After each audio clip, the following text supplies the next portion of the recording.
சீமான சந்திச்சிருக்கீங்க, ஸ்ட்ராங்கா இருங்க, ஃபைட் பண்ணுங்கன்னு சொல்லி. சீமான் அண்ணன் என் நண்பர், நல்ல நண்பர். அதாவதுண்ணே, அதுல அரசியல்ல ஒரு மனிதனுக்கு பாத்தீங்கன்னா, தமிழகத்துல நீங்க திராவிட கட்சிகளை எதிர்க்கிறீங்கன்னா பலமுனை தாக்குதல் வரும். குறிப்பாக பெரியார் அவங்களை கையில் எடுத்தீங்கன்னா பல முனையிலிருந்து தாக்குவாங்க. பர்சனல் லைஃப் உள்ள போவாங்க. காவல்துறையினுடைய அத்துமீறலை பார்த்தோம். ஒரு மனிதனை தொடர்ந்து நீங்க அடிச்சுக்கிட்டே இருந்தீங்கன்னா அது எவ்வளவு பெரிய மனிதனாக இருந்தாலும் ஒரு இடத்துல வந்து மனது சோர்வடையும்.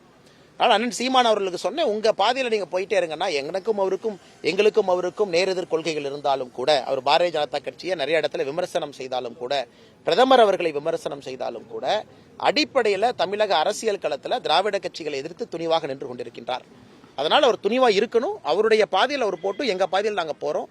ஏன்னா இந்த விஷயம் எல்லாம் சோர்வடைய செய்யுங்கண்ணா. தனிப்பட்ட தாக்குதல்கள், ஒரு மனிதனை வந்து அந்தரங்க விஷயங்கள், குறிப்பாக காவல்துறை வீட்டுக்குள்ள போனது, அது காட்சி ஊடகத்தில் எல்லாமே பார்த்தோம்.